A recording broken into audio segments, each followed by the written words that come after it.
Nós agradecemos pelo convite que a Marlete me fez. Isso já faz coisa de uns quase 2 meses. E com tanto tempo de convidado, eu ainda quase não chego, né? A vida da gente é uma correria sem fim. É um mundo de tribulação. Quando eu consigo dormir 4 horas por noite, eu me dou satisfeito. Dá para ter uma ideia de como é a vida da gente. Eu sempre digo por aí, quando eu tenho a oportunidade de conversar com as pessoas, que Natal, Ano Novo, Semana Santa, Carnaval, para mim tudo é a mesma coisa, porque a rotina da gente é muito acelerada. E a gente que trabalha com saúde tem um peso muito grande nas costas. E a responsabilidade às vezes fica maior do que em algumas outras funções, porque a gente está lidando diretamente com vida. E às vezes nós temos que abrir mão da vida familiar, da vida social, do convívio com os irmãos, para cumprir com a missão para a qual nós fomos designados. E eu queria abordar com vocês, Marlete me pediu que mandasse o tema, e eu coloquei como tema uma indagação. O que fazes aqui? Eu não sei se vocês lembram, mas essa indagação, ela é tirada de um texto bíblico, do qual nós discorreremos agora. O que fazes aqui? Essa pergunta foi feita para um grande homem de Deus no passado, e ela continua sendo feita para nós, nos dias atuais. Eu vou aqui tomar a liberdade de me libertar dessa máscara. Essa máscara, eu uso ela permanentemente, porque...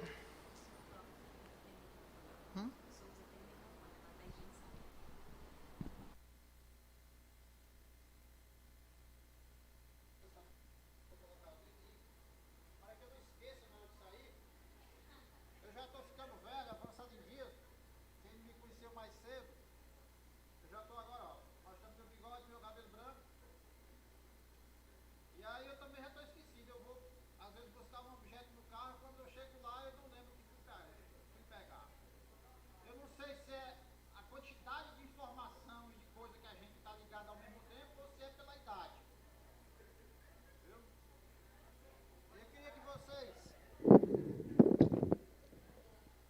Eu queria que vocês... localizassem aí 2 textos bíblicos para a gente usar como uma reflexão introdutória. Lucas 21, 26 e Jeremias 12, 5.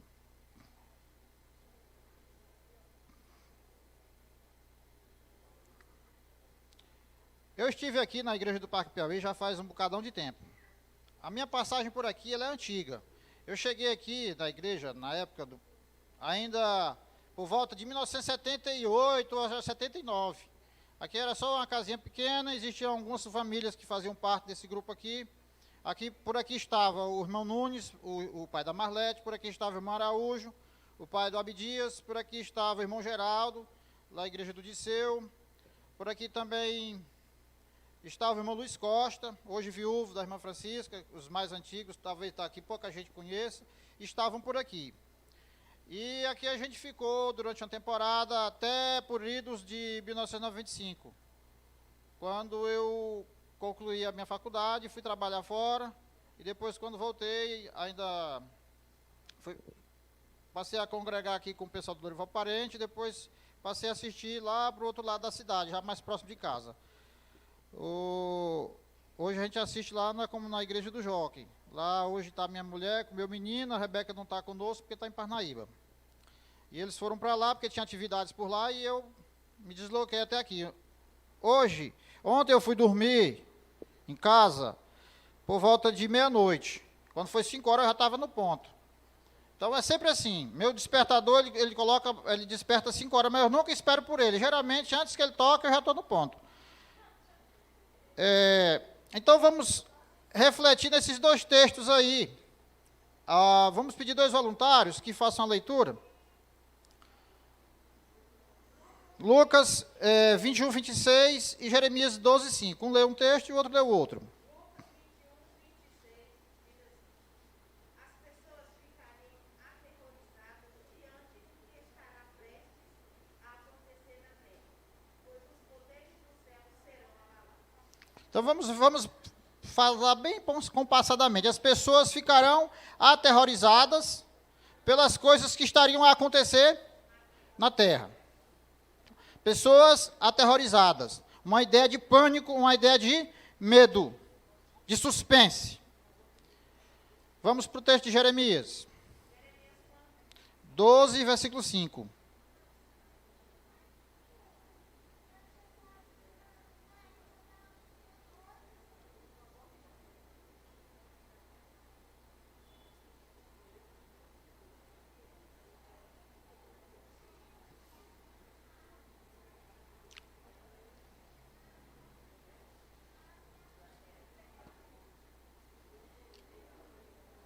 Acho que eu vou mesmo procurar aqui, ver se eu encontro.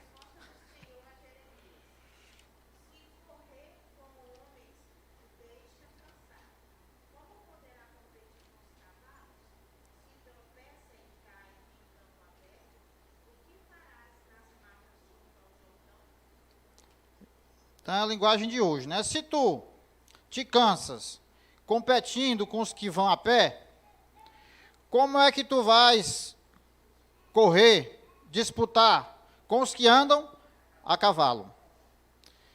A impressão que dá aí do texto, vamos tirar um pouquinho do contexto, não vou entrar nas minúcias da época em que isso aqui foi escrito, mas a ideia aí é de alguém que estaria disputando velocidade, disputando carreira, com um outro ser bem mais capaz, bem mais veloz do que ele. E a ideia é de que ele teria a responsabilidade e a obrigação de concorrer em pé de igualdade ou até com superioridade àqueles que estariam andando em outro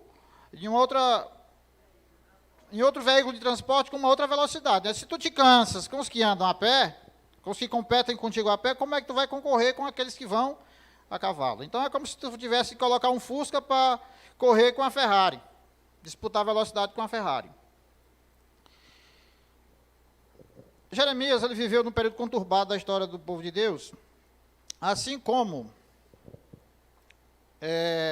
Elias. Nós vamos discorrer sobre a história de Elias. Quem já teve a curiosidade de olhar, nós vamos aqui a 1 Reis 19, onde nós vamos ter aqui o texto que nós vamos usar como reflexão.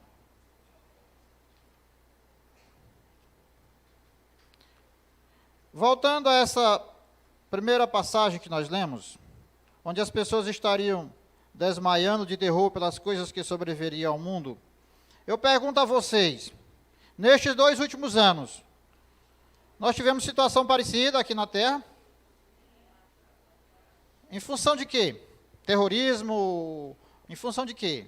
O que aconteceu na humanidade nesses 2 últimos anos que fez com que nós estivéssemos nessa situação de pânico, de praticamente desmaiar de terror? A situação da pandemia. Nós estamos passando por uma época muito crítica. Faz muitos anos que não se tinha uma doença com proporções globais, em tão curto espaço de tempo e com poder de destruição, tanto da vida, destruição física, como destruição psicológica, desagregação das famílias, até de governos, talvez seja capaz de destruir. Eu acredito que o presidente nosso não será reeleito. Eu acredito que não será reeleito. E eu acho que a pandemia tem um peso muito grande no que poderá acontecer. Não estou aqui para discutir questão política, mas é só uma visão que eu tenho. E a pandemia poderá ter dado um incremento muito grande nessa questão de sucessão aqui no país. Então, a pandemia, ela é entendida como sendo uma situação em que você tem um número grande de casos de uma determinada doença em situações globais. Então, nós temos alguns conceitos, só puxando um pouquinho aqui fora do tema aqui, do texto de Reis. Nós temos endemia, epidemia, pandemia.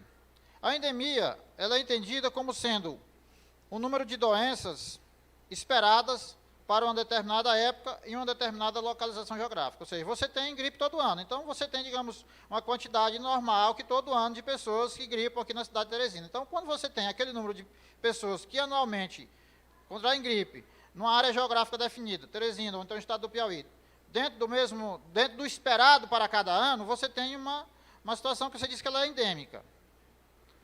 A epidemia, ela acontece quando você tem um número maior de casos do que o esperado, para aquela mesma região geográfica, dentro do mesmo período de tempo. Então, você tem uma epidemia, um número maior de casos. E a pandemia vem esse prefixo pan, que dá uma ideia de coisa maior, global, universal, seria uma epidemia em proporções planetárias. Ou seja, um número maior de casos de uma determinada doença em todo o planeta, em proporções muito acima do que poderia ser esperado. Então, isso aí é o que nós temos como definição da pandemia, que foi declarado em março do ano passado, parece 18, 19 de março, por aí assim, foi decretado pela OMS como uma situação de emergência planetária, uma pandemia.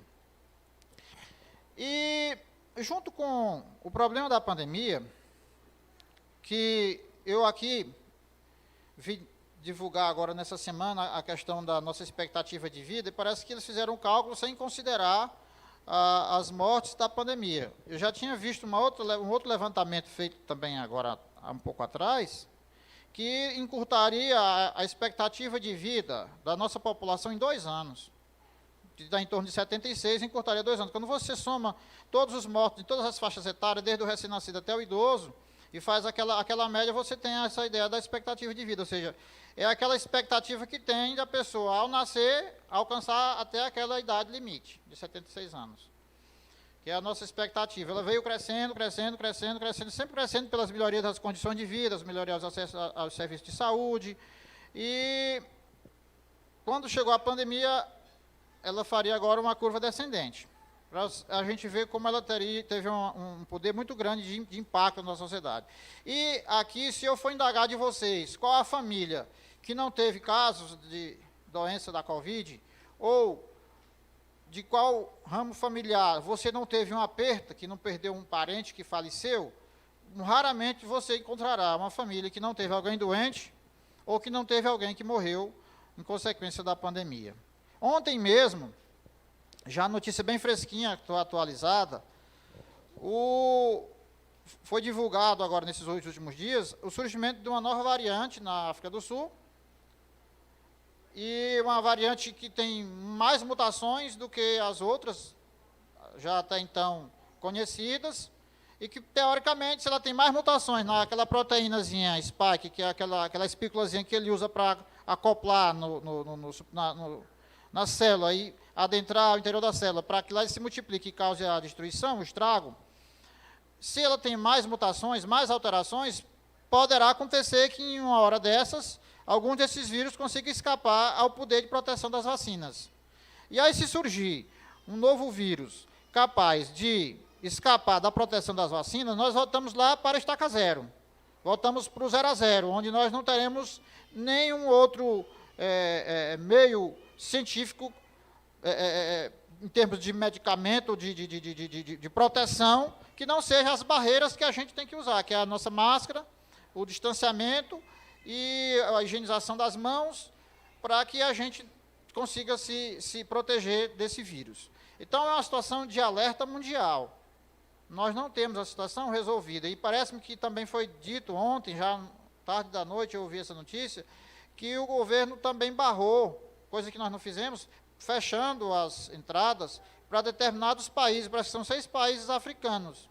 O Brasil não fez isso. Até o presidente deu uma declaração ontem, que ele sempre é polêmico e bate de frente. Disse que não ia acontecer isso, mas eu ouvi uma outra notícia que parece que há uma determinação de fechar as portas dos aeroportos nossos para pessoas provenientes de 6 países africanos, onde a doença está rolando. Vem da África do Sul e de outros países africanos. Esses países africanos têm um grau de pobreza muito grande. Então, a quantidade de pessoas imunizadas por lá ainda é muito pequena. De sorte que eles não têm uma barreira de proteção muito grande pela questão da imunização. A proteção seria os que já adquiriram a doença e escaparam de desenvolver imunidade pelo adquirir a doença, os anticorpos são produzidos pelo contato com o vírus, e outros que serão protegidos pelo uso das vacinas. Medicamentos para tratar especificamente o vírus, matar o vírus, nós não temos nada desenvolvido ainda. Tudo que se falou por aí é de forma especulativa de forma empírica e nada muito comprovado. Existem algumas medicações aí já em estudos, mas que ainda não se definiu-se como uma eficácia muito grande. Então, nós estamos numa situação realmente aterrorizante. Quem viveu no auge do trabalhar dentro do ambiente, sabe, eu me resguardei, porque a doença, ela não está escrita na testa quem vai sobreviver e quem vai morrer. E eu posso até dizer que, de alguma forma, eu me acovardei. Me acovardei no sentido de me proteger. Já tenho 52, eu sou diabético, tenho algumas morbidades, trabalho diretamente com esse povo, então eu procurei evitar o contato mais próximo com o auge da doença. Então, me afastei das ambulâncias por mais de ano, me afastei de alguns trabalhos onde eu teria um contato muito direto, fiquei atendendo só do meu ambulatório do Programa de Saúde da Família, mas à distância, atendendo pessoas que já eram feito a triagem, no sentido de proteger a vida, porque a vida da gente é acima de tudo. E ao perder a vida, o camarada não leva só a perda só dele. A perda vem para a sua família, vem para o seu ambiente de trabalho, para a sociedade onde ele está inserido. Então, se todo mundo tivesse a ideia de que a vida ela precisa ser poupada e que você precisa tomar as devidas precauções para que consiga salvar você e salvar o seu próximo, a gente não teria essa situação catastrófica que a gente tem. Dizem até que o carnaval do ano de 2020 ajudou a disseminar a doença, porque ela chegou aqui para nós claramente depois do carnaval, mas se dizem que provavelmente antes disso o vírus já estava rolando, e vocês sabem que o carnaval do Brasil vem gente de todo mundo. E esse carnaval nosso agora, que parecia que ia estar liberado, já deve ter gente aí que não pode foliar lá por onde anda, e o Brasil é o país da bagunça, então muita gente já talvez se preparando para vir para o Brasil, para trazer essas variantes, outras que podem ter por aí, e colocar aqui no meio da nossa população. Então, se todo mundo usasse uma linha de raciocínio só, se todo mundo tomasse as devidas precauções, a gente talvez tivesse uma situação mais cômoda. Nós estamos com a nossa vacinação ainda não no ideal, acho que a gente já está com mais de 70% em primeira dose, e em torno de 60% mais ou menos que já fizeram a segunda dose. Mas como a gente está dizendo, já está sendo feita dose de reforço, porque se verifica que 6 meses após a segunda dose, a imunidade já caiu muito, então já tem que reforçar novamente a imunidade com a nova dose de vacina. E esse pessoal da terceira dose ainda é muito pequena a porcentagem que fez a terceira dose de reforço, né? Então, volta novamente a ser vulnerável os idosos, que principalmente tomaram aquela vacina da Coronavac, que é uma vacina de poder imunológico mais fraca. Então, já estão mais vulneráveis os idosos. Nós, profissionais de saúde, tomamos também ela, que foi a primeira que chegou, já estaremos bem vulneráveis. Eu agora já voltei a trabalhar, já estou nas ambulâncias, já estou me expondo mais. Mas os cuidados ainda permanecem e deverão permanecer, porque a gente não sabe até onde nós vamos chegar. Então, vamos entender que essa situação da pandemia, ela trouxe um incremento mudou totalmente o comportamento das pessoas. Os filhos foram tirados da escola, as pessoas foram tiradas do seu ambiente de trabalho, foi orientada a população que ficasse restrita, confinada em casa, as igrejas foram fechadas, as pessoas ficaram impedidas de se reunir, como nós estamos aqui, como uma medida preventiva. Nós não tínhamos tratamento, nós não tínhamos vacina, não tínhamos nada. Então, a única maneira de nós evitarmos era não pegar a doença. Então, as igrejas foram fechadas, as escolas foram fechadas, as repartições de comércio foram fechadas. Quer dizer, muitas instituições tiveram que se reorganizar, passar a trabalhar de forma virtual. E isso traz um impacto muito grande na saúde mental das pessoas. A quantidade de pessoas com doenças psiquiátricas, psicológicas, aumentou muito. Aí nós incluímos ansiedade e depressão, que são duas coisas parecidas, não tão parecidas, mas que andam juntas. A gente às vezes acha que é parecido, porque uma é comorbidade da outra. Geralmente, ou uma pode levar a outra, ou a ansiedade levar a depressão, ou a depressão levar a ansiedade. E as pessoas, existem pessoas que têm as duas coisas associadas. Tanto tem ansiedade como tem depressão. E nós tivemos um incremento de casos de pessoas. Até acredito que o suicídio tenha sido incrementado também. Porque se o suicídio é precedido por um estado depressivo grave, ninguém vai atentar contra a sua própria vida por qualquer coisa. A pessoa que que atenta contra a sua vida, que se suicida ou que tenta o suicídio, o grau de tristeza, o grau de angústia, de sofrimento é tão grande. A gente não deve olhar com um olhar de repulsa ou de repreensão, de recriminá-los, porque o sofrimento que aquelas pessoas estão submetidas, ele é tão grande, que a única solução que a pessoa acha viável para acabar o sofrimento é pôr fim à vida. É uma situação de desespero extrema.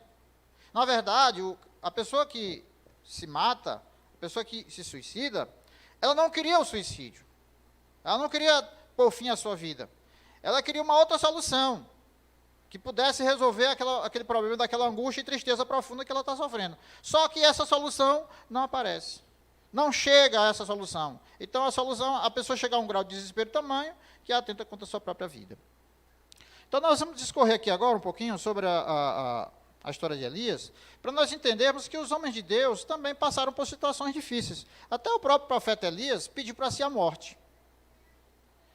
Chegou a uma situação de tamanha angústia, de tristeza e de aperreio na sua cabeça, que ele chegou a pedir a morte. Nós vamos aqui ao capítulo 19.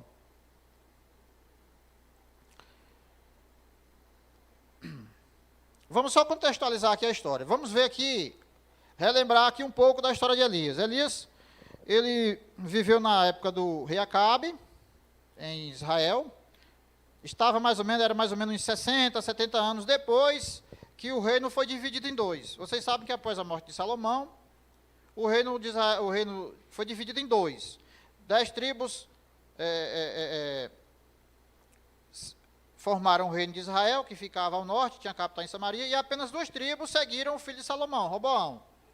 A gente sabe da história que Roboão quis afligir o povo e disse que ia maltratá-los mais ainda, e em função disso, houve uma revolta e se fundiu. O reino foi dividido em 2, reino de Judá e reino de Israel. E aí, nesse livro de Reis e de Crônicas, a gente vê uma repetição da história. Às vezes a gente não gosta de ler, porque é aquela coisa repetitiva, diz que o rei fez isso e fez o que era mal perante o Senhor, e aconteceu, e são vários conflitos, várias insurreições e rebeliões, e um matando o outro para assumir o poder no lugar do outro, mas isso aí tem alguma coisa de aprendizado para nós também. E estava apenas mais ou menos com 60 a 70 anos depois que tinha sido feita a cisão do reino, quando nós chegamos já aos dias de Elias. E Elias viveu na época que Acabe reinava em Israel. E Acabe foi um rei muito mau. A gente sabe da história. Acabe casou-se com uma princesa Sidônia, com Jezabel, era idólatra ao limite do máximo. E trouxe para Israel, que já vivia cambaleando das pernas, que logo que o reino foi fundado, quando vocês viram, o próprio fundador ali, o próprio primeiro rei de Israel, que foi Jeroboão, ele já instituiu a idolatria. Não é que cindiu o reino, que todo mundo subia para adorar em Jerusalém. Só que Jerusalém era a capital de Judá. Se eles agora eram outro reino, eles não poderiam permitir que o povo subisse para adorar em Judá. Então tinha que existir uma adoração lá própria em Israel. E aí o próprio Jeroboão, que foi quem fundou, quem foi o primeiro rei, já fez 2 bezerros de ouro e botou em 2 lugares, Betel e uma outra cidadezinha que eu não lembro agora, para que o povo começasse a prestar culto e adoração. E disse, olha, são esses os teus deuses que te tiraram lá do Egito. Uma afronta direta. Diz que ele instituiu até na data da festa dos tabernáculos, uma festa também solene, em que eles estariam ali para prestar idolatria àquele Deus. Então, já começou, a coisa já vinha errada de muito tempo. E a gente sabe que Deus permitiu que eles chegassem a essa situação de sofrimento e que usou as nações vizinhas para servir como instrumento de punição pela maldade que eles estavam a praticar. Então, aqueles povos que maltratavam os israelitas, e aqueles povos que, por fim, vieram e tomaram Samaria e destruíram a cidade, e mais na frente vieram e tomaram Jerusalém e destruíram a cidade, e levaram o povo cativo para a Babilônia, ali foi permitido por Deus por conta da maldade permanente do coração daquela população, tanto dos seus governantes como dos governados, que não seguiam as instruções e as orientações de Deus. Agradeço. Então, ali, naquela situação de altos e baixos, a gente vê a história de Elias, que ele passou ali, antes do fato dessa história aqui, onde a gente vai referenciar como uma situação de depressão na vida dele, por uma situação de auge. Elias teve a capacidade de desafiar o rei, a rainha e todos aqueles profetas. Chamou todo mundo e chegou à população e fez um desafio. Olha, vocês vão ficar até quanto tempo assim, nessa dúvida? Nem boia e nem afunda, nem é morno nem é quente, como diz lá no texto do Apocalipse. Até quando vocês vão cochear entre dois pensamentos? Se o Senhor é Deus, sigam a Deus. Se é Baal, sigam a Baal. E aí Elias fez um grande desafio, vocês sabem da história, a gente para pegar esse texto aqui, você contextualiza a história toda, fez aquele grande desafio e subiram para o Carmelo. O Carmelo era uma montanha das mais altas ali, que fica já na costa do Mediterrâneo, já chegando para o mar. E lá no Carmelo era o local mais verde que ainda tinha lá, porque tinha uma altitude, nas regiões de altitude, melhor temperatura, mais propício para a vegetação se manter. E ali no Carmelo, Elias mandou chamar os profetas e fez aquele desafio. Tragam 2 novilhos e vocês pegam o novilho de vocês, escolham o que vocês quiserem aí, para dizer que não há nenhuma sabotagem, e sacrifiquem ele, ponham em cima da lenha e vamos exclamar. O Deus que for o verdadeiro vai responder com fogo. Foi esse o desafio. E aí o texto da Bíblia diz que ali estavam aqueles 450 profetas de Baal, que a gente só lembra dele, mas ainda tinham mais outros 400 profetas, junto com esses 450. É porque a gente só concentra a atenção nos 450, que é os que foram mortos. Os outros 400 a gente não sabe que destino levaram, mas existiam mais outros 400, eram então 950 profetas de Baal. Aquele deus deles, o Baal, os Baalins, que eram vários deuses, cada cidade tinha seu deus, eles eram os deuses da chuva, da água. Eles estavam passando por uma situação difícil, ali teve uma situação de seca extrema, de 3 anos e meio de seca, uma situação muito catastrófica para eles. Já é um local seco, e ainda passar 3 anos sem cair uma gota d'água na terra, era muito sofrimento para eles. E naquele desafio do Carmelo, os profetas começaram a clamar de manhã, chegaram ao meio-dia, aí disse que eles já estavam começando a se cortar com os estiletes e clamavam, e Elias ainda começou com muito sarcasmo, a zombar deles. Não, vocês clamem mais alto, pode ser que ele esteja dormindo, pode ser que ele esteja resolvendo algum problema e não escute. Então falem mais alto.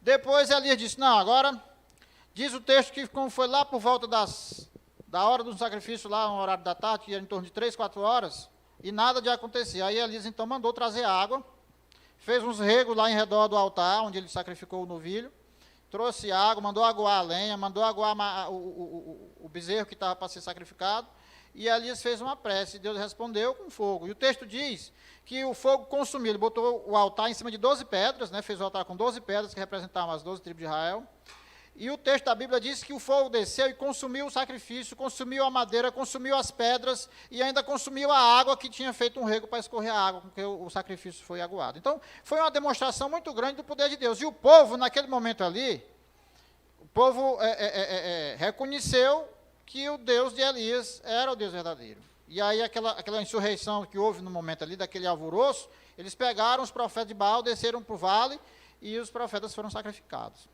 Então, para Elias foi um exemplo de auge de fé, de auge de demonstração de confiança. Logo que a notícia chegou para Jezabel, do que tinha acontecido, e a Jezabel disse, olha, eu faço um juramento aqui, se eu não fizer com Elias, semelhante ao que foi feito com os meus profetas. E aquele homem de tamanha fé que teve ali, que passou por várias dificuldades, e que estava ali demonstrando o poder de Deus ali, teve tanto medo, que fugiu. Vamos aqui no texto do 19. Acabe fez saber a Jezabel tudo quanto Elias havia feito, e como matara todos os profetas à espada. Então Jezabel mandou um mensageiro a Elias dizer-lhe, faça-me os deuses como lhe aprouver, se amanhã a estas horas não fizer eu a tua vida como fizeste a cada um deles. Temendo, pois, Elias levantou-se para salvar sua vida. Se foi e chegou a Berseba, que pertence a Judá, e ali deixou seu moço. Ele mesmo, porém, foi ao deserto, caminho de um dia, e veio e se assentou debaixo de um zimbro, e pediu para si a morte. E disse, basta, toma agora, ó Senhor, a minha alma, pois não sou melhor do que os meus pais. Então, aqui, veja que a que ponto chegou Elias. Ele estava lá no auge e agora estava lá na situação mais baixa possível. Ele fugiu e foi se esconder num local distante. Sabia que a rainha ia mandar procurá-lo como se procura agulha no palheiro. E aí ele, temendo pela vida, chegou ali, deixou o seu moço em determinado lugar, se distanciou mais um pouco. E aí tinha um arbusto, zimbra, um arbusto em região desértica. Vocês sabem que não tem vegetação. É só aquele mundo de areia. Então, onde tem alguma planta, alguma árvorezinha, um arbusto, não é nem árvore, é um arbusto, uma plantazinha rasteirinha pequena, que dá sombra muito pouca. E Elias, então, encostou debaixo daquele arbustozinho, que eles chamam de zimbro aqui, esse pequeno arbusto. E aí ele disse, olha, eu estou muito triste, eu estou exausto, eu estou angustiado. E eu preciso aliviar meu sofrimento. E eu acho que só o Senhor pode resolver esse problema. Já chega, Senhor, já fiz muita coisa, tira a minha vida. Eu não aguento mais. Elias também, ele estava numa situação de exaustão física. Se vocês lembrarem, se vocês voltarem mais atrás, Elias se apresentou ao rei Acabe quando foi fazer a petição para a questão da chuva. E o texto diz que quando que Deus disse que ia chover, mostrou a Elias, depois da oração, que passou 3 anos e meio sem chover, que ia chover, o texto da Bíblia diz que os seus lombos foram cingidos, e ele tomou a frente da carruagem de Acabe e correu até a cidade, na frente da carruagem. A distância que dava de onde ele se encontrava até o local era de mais ou menos uns 30 quilômetros, que Elias foi todo o tempo na frente do rei. Então, ele também tinha exaustão física, tinha o poder de Deus, mas tinha exaustão física também. Então, exaustão física, exaustão psicológica, mental, de todas as formas. E ele também se achava sozinho, porque ele vai argumentar. Quando Deus começa a conversar com ele, por que ele estava com aquela ideia maluca na cabeça? Vamos continuar no texto. Deitou-se e dormiu debaixo de um zimbro. E eis que o anjo tocou-lhe e disse, levanta-te e come. Olhou ele e viu junto à cabeceira um pão cozido sobre predas, em brasa, e uma botija de água. Comeu, bebeu e tornou a dormir. Voltou segunda vez o anjo do Senhor e tocou e lhe disse, levanta-te e come, porque o caminho que estás será o caminho te será sobremodo longo. Levantou-se, pois, comeu e bebeu, e com a força daquela comida caminhou 40 dias e 40 noites, até Horebe, monte de Deus. Ali entrou numa caverna, onde passou a noite, e eis que lhe veio a palavra do Senhor e lhe disse, que fazes aqui, Elias? Daqui desse texto eu tirei o título, né? Que fazes aqui? Que fazes aqui, Elias? Ele respondeu, tenho sido zeloso pelo Senhor, Deus dos exércitos, porque os filhos de Israel deixaram a tua aliança, derrubaram os teus altares e mataram os teus profetas à espada. E eu fiquei só e procuram tirar minha vida. Então, aqui é o argumento que Elias está dizendo, olha, meu senhor, eu fiquei sozinho, não tem mais ninguém. Todos foram mortos, todos foram destruídos, não existe fé, não existe nada mais no coração dessas pessoas, eu não tenho mais com quem compartilhar nada, porque todos os profetas, todos os homens de Deus foram destruídos. E eu não consigo mais. Então, veja que Elias tomou uma situação de descer. Ele veio, cansado, parou, sentou, ou fez aquela sua prece pedindo a morte e deitou. Quer dizer, ele veio sempre nesse sentido, ó, de ladeira abaixo. Estava andando, ficou de pé, parou, deitou-se debaixo do zimbro, pediu a morte, deitou-se e adormeceu. Então, a coisa, ela vem assim, a nossa vida, nós estamos andando, ela é toda cheia de altos e baixos. Todos nós aqui já tivemos situações em que você está forte, que a sua fé vai bem, que a sua saúde financeira vai bem, que as coisas vão bem. Aí daqui a pouco acontece qualquer problema e as coisas desandam, daqui a pouco você começa a se endividar, daqui a pouco o menino fica reprovado na escola, daqui a pouco tu tem um atrito com tua esposa, ou com o teu sogro, ou com tua mãe, e aí começa a acontecer. Então, nossa vida é assim, ela é cheia de altos e baixos. A diferença está em a gente, às vezes, deitar, cair, mas ter a capacidade de se erguer novamente, segurar nas mãos de Deus e levantar novamente. Então, na situação da depressão, é mais ou menos assim. O que é a depressão? A depressão é aquela sensação, é uma doença crônica. Geralmente, quem tem, controlará, mas não conseguirá, talvez, se libertar em definitivo. É uma doença que a gente chama de uma doença crônica, doença mental. onde a pessoa passa a sentir uma tristeza muito grande, se torna uma pessoa apática, não tem ânimo para nada, ela não sente mais prazer em nada da vida. As coisas que antes ela fazia, que era interessante, que era prazerosa, uma comida boa, um passeio, ou uma viagem, ouvir uma música, ou vir à igreja, participar de alguma outra atividade, o que antes de trazer contentamento, satisfação e prazer, já não é mais capaz de fazê-lo.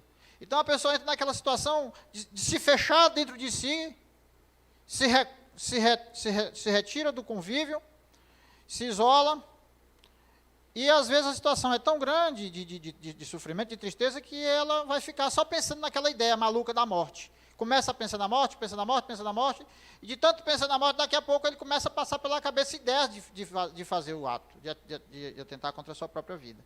Então é uma situação que, se não for interrompida essa sequência maluca, muitas pessoas poderão chegar ao clímax do desespero e tirar a sua própria vida. Então, a depressão, ela está muito relacionada, nós temos fatores predisponentes genéticos, mas temos a situação também do ambiente. Existem, como outras doenças, hipertensão, diabetes e outras mais que têm predisposição familiar, depressão também tem uma tendência histórico-familiar. Às vezes a gente encontra dentro do mesmo grupo familiar várias pessoas que têm um problema depressivo. E quando aparece alguém com algum sentimento de tristeza, você já fica acende logo o sinal de alerta. Olha, essa família aqui, esse pessoal é muito complicado, muita gente tem problema psiquiátrico aqui, muito problema depressivo. Então você já tem que olhar com olhos de maior atenção para tentar ajudar aquela pessoa e não permitir que ela chegue numa situação extrema. E a depressão, ela está relacionada com frustrações, mas na maioria das vezes frustrações passadas. Foi a morte de um familiar, perdeu o pai, perdeu a mãe, uma separação, perdeu o emprego. E o que não dizer agora que isso não foi incrementado pela pandemia, onde muitas pessoas perderam seu trabalho. Imagine os donos de comércios que tiveram que fechar seus comércios. Quem vivia de comprar e vender, quem vivia de churrascaria, de pizzaria, de restaurante, que precisava daquilo ali para sobreviver. Não vou nem falar em casa de festa. Falar mesmo nos restaurantes, nessas casas de comida, que agora foi obrigado a fechar. Aí vem a perda financeira, os negócios para resolver as contas no banco, que muitas dessas coisas são feitas com financiamento. Aí daqui a pouco morre um pai, morre um tio, morre um filho, ou morre a esposa. Nós tivemos vários exemplos de famílias que morreram pai, mãe, filhos, irmãos da mesma família. Então isso aí, minha gente, acaba de incrementar, é um trauma muito grande, que vai ajudar a incrementar esse sofrimento depressivo, essa tendência depressiva na população. A ansiedade, ela anda junto, mas é um pouco diferente, porque enquanto a depressão, ela leva você a remoer os problemas que lhe pegaram para trás, que você não consegue se libertar no presente, a ansiedade ela já está mais voltada para o que está na frente. É a expectativa do que vai acontecer, como a gente leu no texto lá de Lucas, que nesse tempo agora as pessoas estariam desmaiando de terror pela expectativa das coisas que estariam a acontecer. Então é essa coisa de você não saber o que virá no amanhã, você não saber o que vai acontecer depois, porque nada é previsível. E você entra naquela situação de nervosismo, de ficar, de tremores, entra naquela situação de estresse. E o estresse, em si, ele é uma coisa benéfica.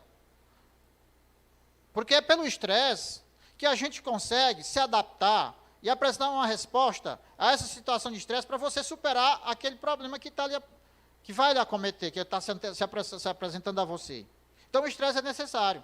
Isso não pode ser de uma forma exagerada, além da sua capacidade de superação.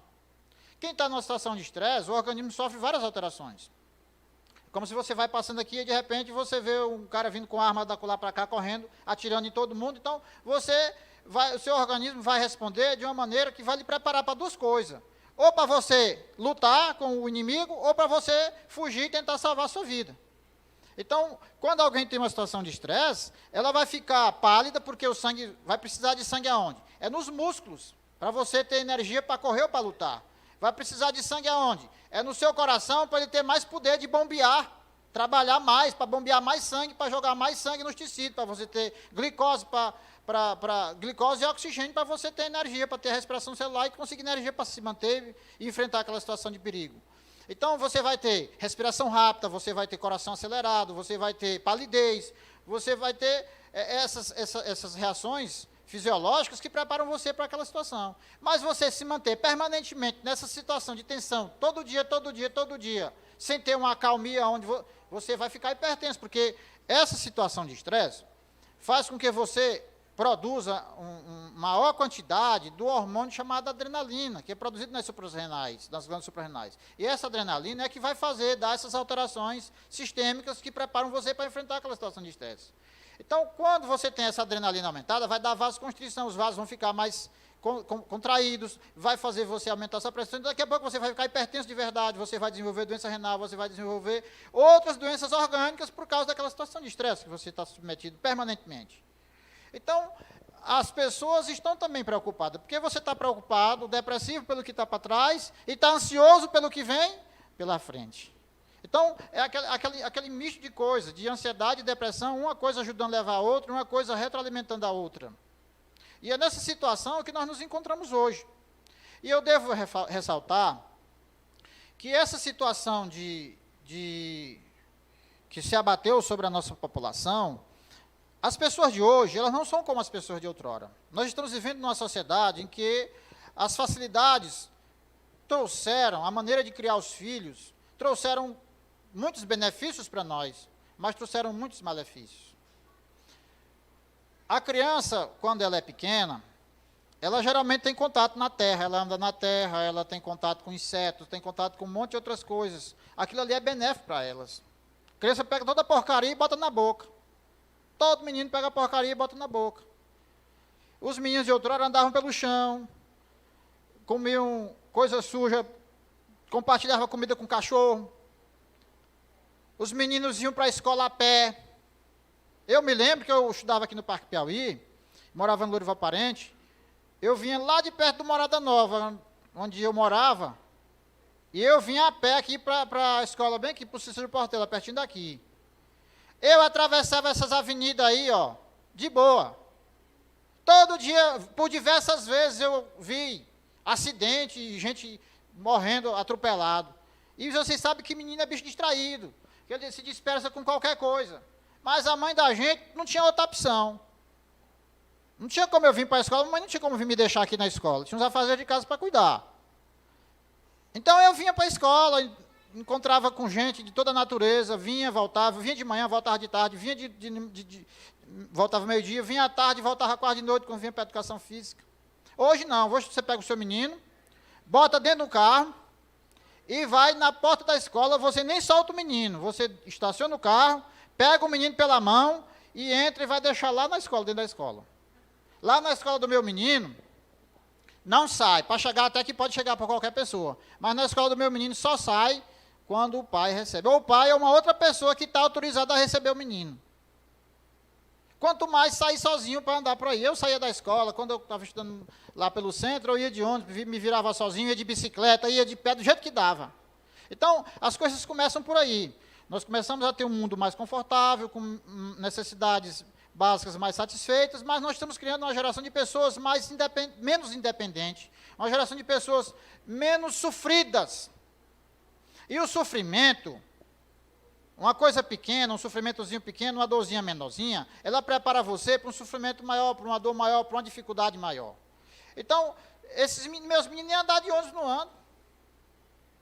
Se eu soltar eles para ir de ônibus aí, vão saber ir, porque quem tem boca vai a Roma. Mas não sabe nem onde é que passa a linha de ônibus que leva para a escola. Então, em casa, os meninos, eu me lembro que eu ajudava a fazer a comida, diversas vezes eu quem fazia a comida lá em casa, eu era um pivete lá, eu quem fazia a comida, mas saía para ir atrás de alguma coisa, e eu que ficava em casa para fazer comida. Uma vez eu me queimei eu lembro disso, eu devia ter menos de 7 anos. Porque quando eu tinha 7 anos, eu já morava aqui no Lourival Parente. E esse fato aconteceu quando eu ainda morava lá na Cidade Nova. Então, com certeza, eu tinha menos de 7 anos. E já estava fazendo comida. E eu fui preparar uma panela de fava lá, que era para fazer almoço, em cima de um fogareiro. E na hora de pegar, eu via minha mãe pegar com a colher aqui na alça da panela e levantar assim do fogareiro para botar para lá. E eu precisava fazer alguma coisa lá, eu sei que eu fui fazer isso para pegar a panela. Quando eu peguei aqui, a panela era pesada, eu não dei conta de segurar com o cabo da colher. E a colher, a panela que estava em ebulição, bateu no chão, e eu era pequeno, baixinho, e eu baixei a cabeça e aquele caldo quente veio todo no meu rosto. Então, isso é só uma ilustração de como a gente começava a sofrer desde cedo. Taca! Toda semana eu pegava uma surra. Toda semana. Eu não estou aqui dizendo que vocês vão pegar os filhos de vocês e vão açoitar, não. Porque a maneira de criar hoje é diferente. E que não é necessário, não necessariamente você tem que infligir castigo físico para os seus filhos, não. Mas o que eu quero dizer é que nós saímos de um extremo de muito rigor, de dificuldades muitas, para um extremo de muita facilidade. Então, olha, quem estava acostumado a ir para a escola de pé, levava meu livrinho, meu caderninho dentro de um saco de plástico para não molhar no dia da chuva, com a chinela no pé. Então, aquilo preparava você para uma dificuldade maior. Aí hoje, o que acontece? Esses meninos têm todas as suas vontades satisfeitas. O menino quer uma coisa, o pai dá. Mamãe não me levava muito para negócio de supermercado, não, fazer compra, não. Porque se eu chegasse lá e começasse a querer uma coisa, espernear, ela não tinha dinheiro para comprar, e eu quisesse fazer algum escândalo lá, ela tinha que me dar um pescoção lá. E aí ela não ia querer fazer aquilo no meio do tempo, no meio das pessoas, né? Se fizer um negócio desse hoje, vai ser preso. Lá no meu prédio, lá onde eu moro, no meu prédio, quem mora em local comum, tem que rezar pela cartilha de todo mundo. Eu entrei lá no elevador agora e estava lá um escrito lá, um aviso lá, de qualquer pessoa do prédio que sentir que está sendo agredido, não estou falando de agressão física, não, é aquela agressão psicológica. Se você levantar a voz, porque tem hora que o superior tem que falar mais alto do que o inferior para ele entender. E menino pequeno, ele às vezes não entende a linguagem da argumentação, não. Se a criança pequena vai bem que meter o dedo naquela tomada, porque ele é curioso, aquela tomada está bem ali, ele vem com um prego, um arame, enfia na tomada, ele vai tomar uma descarga elétrica e vai morrer. Se tu disser para ele, meu filho, não meta o dedo aqui que dá um choque e você morre. Não meta o dedo aqui que dá um choque e você morre. O menino tem 3, 4 anos. Ele não sabe o que é isso. Ele vai entender, não. E se ele meter o arame lá, ele toma um choque e morre. É melhor tu pegar, quando ele for levar a mão e tu bater na mão dele, do que tu ficar dizendo. Porque se tu bater na mão dele, ele vai pensar, eu vou botar minha mão aqui, ó. Se eu meter o dedo aqui na tomada, eu vou levar uma cacetada. Se tu falar diversas vezes, ele não vai entender, daqui a pouco ele mete o dedo lá na tomada. Mas se você der umas 2 batidas nele ali, ele vai entender que não é que nem animal bruto.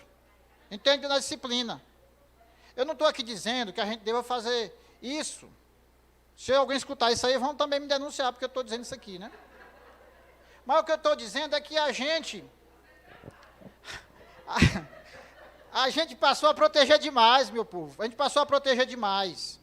E é como a pessoa que não tem contato com a doença. Aquela criança que não teve contato com doença, tem muita menina, muita criança pequena que tem alergia a tudo. É porque ele não teve, quando ele era pequeno, que estava formando a sua imunidade, ele não teve contato com os vários fatores do ambiente, para que o corpo dele, tendo contato com aquelas substâncias do ambiente, desenvolvesse defesa contra aqueles problemas. Então, no futuro, ele vai ser um menino que tem alergia a tudo. Que é o sistema imunológico dele não teve contato com aqueles fatores antigênicos. É do mesmo jeito da vacina. Você não tomou a vacina, seu corpo não conhece a doença, quando a doença vem, você não tem nenhum soldadinho preparado para brigar com ela. A vacina é isso, você toma um pedaço do micro-organismo, ou então o próprio micro-organismo inativado, seu corpo tem contato com ele está ali ele não está ali em quantidade suficiente ou em capacidade suficiente para desenvolver a doença em você, mas você vai ter uma reação. Por isso que quem toma vacina tem uma reação. Você tem reação. Entrou um negócio estranho, o corpo vai dizer, rapaz, tem um bicho estranho em ti aí. Aí o organismo começa a dar reação, aí o cara tem febre, o cara tem dor de cabeça, porque ele teve contato com o micróbio, mas não foi numa dosagem suficiente para ele ter a doença. Então o organismo começa a se preparar. Ó, quando esse inimigo chegar, eu vou me preparar aqui, porque quando ele chegar, eu estou no ponto para destruí-lo. Então é assim mais ou menos que funciona a nossa imunidade, que funciona o mecanismo da vacina. E essas coisas da vida servem como uma vacina para o sofrimento. Como a gente não teve perdas, a gente não teve sofrimento, a gente não aprendeu, qualquer coisinha vira uma coisona. Quando eu estava no final vou já encerrar. Quando eu estava no final da minha graduação, existia uma especialização aqui, uma residência médica em psiquiatria. Sobrava vaga. Ninguém queria fazer especialização em psiquiatria. Isso, negócio de tratar de doido.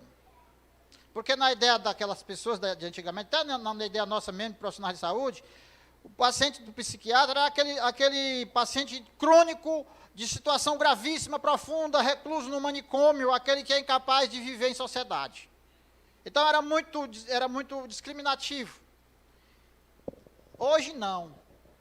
Os meninos disputam a vaga de especialização em psiquiatria, é a faca. E não acham. Porque a clientela cresceu. Antigamente só ia para os psiquiatras, esses que estavam realmente com as suas faculdades mentais totalmente modificadas, estavam totalmente enlouquecidos. O restante aguentava tudo, levava tudo aos trancos e os barrancos, mas tombava a vida para frente. E hoje não. Os velhos vão ficar esclerosados, dementes, e vão precisar do psiquiatra. As criancinhas pequenas já começam a se estressar desde cedo, porque não aprendeu a ter restrição, ou então no ambiente escolar anda com a mochila cheia de 10 livros, que chega anda penso, de atividade na escola. Os adultos com a crise existencial, é uma geração que não foi preparada para viver, para enfrentar perdas. Qualquer coisinha, os adolescentes estão se riscando de estilete, compartilhando com os outros amiguinhos e dizendo que vão se matar. E pensando em ideia suicida. A quantidade de suicídio em adolescentes, em meninos, é grande, em jovens, é muito grande. É porque não é divulgado. Essa história de suicídio não se fala, porque pode estimular, ninguém divulga essa estatística, porque pode estimular quem já está com aquela ideia maluca na cabeça a fazer também. Mas é uma grande quantidade de pessoas. Então, essa situação que nós estamos vivendo, nós temos uma geração, ontem mesmo eu estava conversando sobre isso com os colegas no trabalho, que nós temos uma geração perdida, uma geração sacrificada, a geração do meu tempo, da minha época para trás. Porque ela é uma geração que vai ter que cuidar dos pais, porque ele ainda existe. Olha, interessante, eu pegava uma pizza toda semana, e eu nunca fiquei revoltado com a minha mãe. Nunca perdi o gosto e o prazer de ajudar a minha mãe. E os de hoje, que são criados com tanta benesse, com tanta coisa, não tem o mesmo amor que existia outrora. O que a gente mais encontra são umas pessoas abandonadas nos hospitais, sem ter um parente que cuide. E antigamente, quando você tinha famílias grandes, 10 filhos, 8 filhos, 6, aí juntava ali um bocado de neto, era até, teoricamente, logicamente, mais fácil de cuidar, porque se tivesse que fazer rodízio para cuidar de um idoso, você tinha 4 filhos, 10 netos, então, se fizesse rodízio, cada noite ficava um, você só ia precisar estar lá de novo daqui 10 dias, 15 dias. Hoje em dia, você só tem 2 filhos. A média da nossa taxa de natalidade no Brasil é menos de 2, é 1, alguma coisa, por casal. Então, se tem só um filho, às vezes o cara não vai cuidar dos pais, não é porque não queira, é pelas circunstâncias. O cara vai, estuda, vai trabalhar fora, tem um emprego, a família dele para sustentar.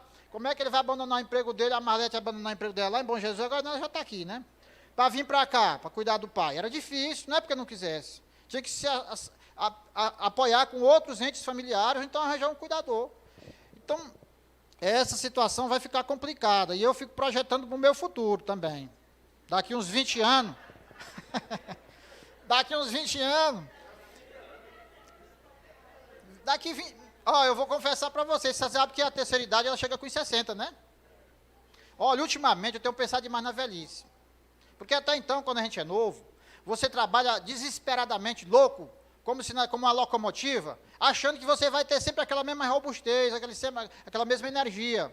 E você não se prepara para frente. Então tem que chegar uma hora que você começa, pelo menos, se não for pisar no freio, mas você começa a refletir. Rapaz, eu já não tenho mais a mesma resistência. Eu tenho que usar o óculos, porque senão eu não enxergo. Aí eu já esqueço da máscara ali. Quer dizer, muita coisa já está falhando. Isso é um prenúncio de que a terceira idade está próxima. E eu tenho que procurar me preparar para lá. E todos nós aqui temos que procurar nos preparar para ela, né? Porque se Jesus não vier amanhã ou depois, vai chegar o nosso dia. Então, nós vamos precisar. Nós temos a situação o quê? De dificuldade com os filhos. Por que essa geração eu entendo como uma geração sacrificada? Porque você ainda tem responsabilidade pelos seus pais. Então você vai ter que cuidar dos seus pais e ao mesmo tempo vai ter que cuidar da geração futura, que são seus filhos. Nós temos a situação da geração canguru, que são os filhos que permanecem guardados dentro da marsúpia do pai. Vocês sabem que o canguru é marsupial, né? Aqui nós temos a a mucura entre nós, que é o marsupial. O bichinho nasce bem prematurozinho e fica guardado dentro daquela bolsazinha na barriga do pai, da marsúpia do pai. E ali ele vai se alimentar até que ele consiga crescer. Então é uma geração de marsupiais.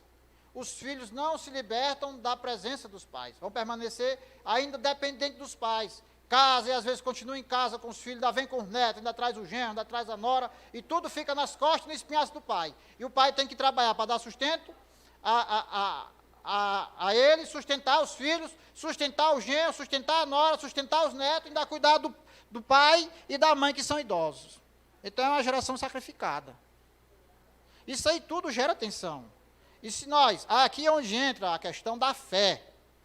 A questão da fé entra aqui porque, enquanto a pessoa que está nessa situação depressiva, a gente não pode dizer que essas pessoas que estão passando por depressão, por ansiedade, são pessoas que não têm fé. Elas têm fé, nós não vimos aqui no exemplo. E nós temos outros exemplos de homens de Deus que chegaram na situação lá do fundo do poço. Mas o que foi que Deus disse para eles? Olha, eles, levante. O anjo chegou e bateu nele, rapaz, levanta aí. Tem pão assado bem aqui e tem água. Coma e beba. Aí Elias estava cansado, porque ele estava cansado, o baque para ele foi grande. O baque psicológico e o baque físico. Ele tinha corrido 30 quilômetros, poucos dias atrás, na frente da carruagem de Acabe. Aí Elias comeu, mas ele estava tão cansado, que ele comeu e o que foi que ele fez? Deitou de novo para dormir. Aí o anjo veio lá e mexeu com ele, rapaz, te levanta daí que teu lugar não é aí não, sai daqui. O texto diz que Elias ficou numa caverna lá. Aí veio um terremoto, veio um fogo, veio um monte de coisa, e Deus não estava presente. Aí disse que veio uma brisa suave, aí Deus estava presente naquela brisa suave. Era para dar um conforto, de dizer para ele que ele não estava sozinho e que ele ia conseguir superar aquela dificuldade. E a gente sabe que Elias, então, levantou-se, antes foi uma situação de descendente, né? Ele parou, sentou, pediu a morte, deitou e dormiu. Foi sempre assim, ó. Agora o anjo chega, chama por ele, manda ele sentar, manda ele comer e diz que, ó, tu vai ter que agora empreender uma viagem longa. Como? Porque com essa comida aqui a viagem vai ser longa. E vocês, no texto diz que Elias, com aquela comida que o anjo deu para ele ali, ele conseguiu andar 40 dias e 40 noites, né? Então é mais ou menos assim. É aí onde vem a diferença quando nós temos fé. E esse mundo também que está padecendo por angústia psicológica, por traumas, por depressão, por situação de desarranjo, é porque é um mundo que também começou a se distanciar de Deus. Faz tempo que as pessoas perderam a fé, perderam a confiança, que ninguém mais lê a Bíblia, que ninguém mais chama os filhos para sentar em redor para conversar alguma coisa. E é essa geração que não tem preparo na vida física, na vida de casa e nem na relação com Deus, ela não vai ter preparo para superar essas dificuldades, não. Então vai bater uma situação de tristeza profunda, de depressão profunda, e vão terminar tentando contra a sua própria vida. Então eu queria deixar essa reflexão que, vamos ler bem aqui um texto de Salmo para a gente encerrar, o capítulo 34. Tinha muitos textos aqui que eu ainda podia falar, mas eu acho que eu já gastei tempo demais. Vamos aqui no Salmo 34, para a gente encerrar com 2 textos aqui.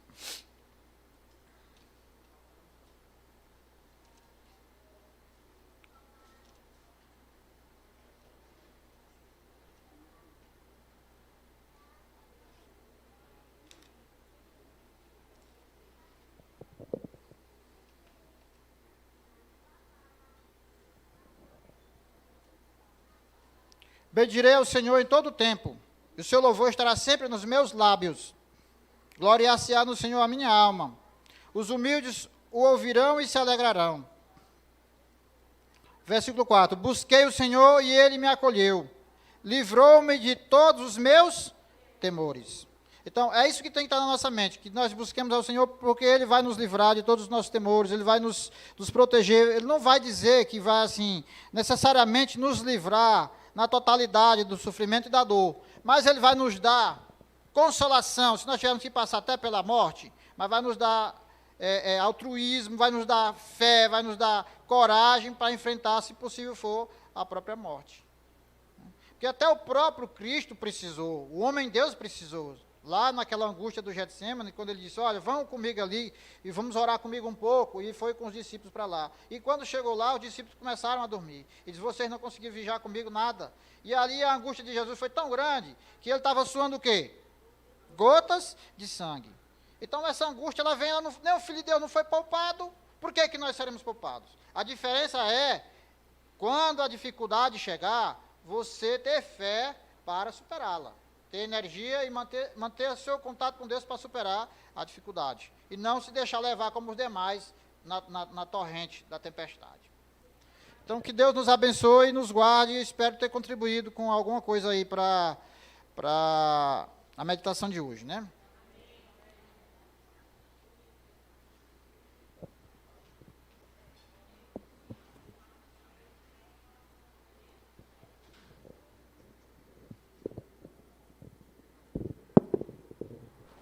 Deus seja louvado pela sua mensagem, que Deus lhe abençoe, irmão.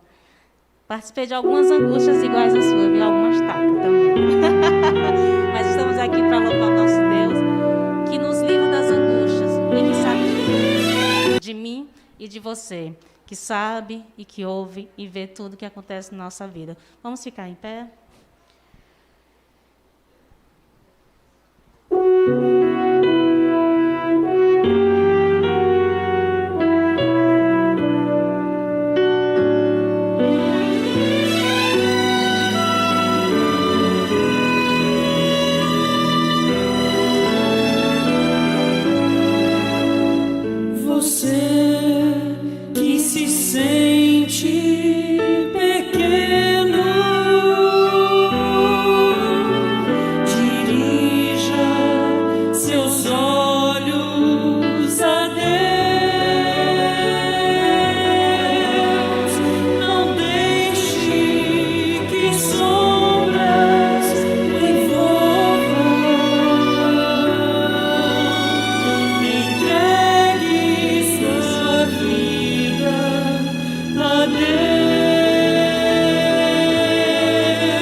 Se a vida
Vamos orar.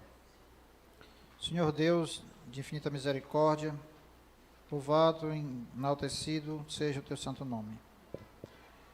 Pai amado, nós estamos aqui na tua presença, reconhecendo a nossa pequenez, a nossa fragilidade, as nossas limitações, mas ao mesmo tempo, Senhor, reconhecemos que tu podes todas as coisas, que tu tens calma, paz, alegria e força para nos transmitir. De maneira que nós possamos, Senhor, ter nossas energias renovadas, que possamos ter fé para enfrentar todas as dificuldades, todos os problemas que essa vida nos apresenta.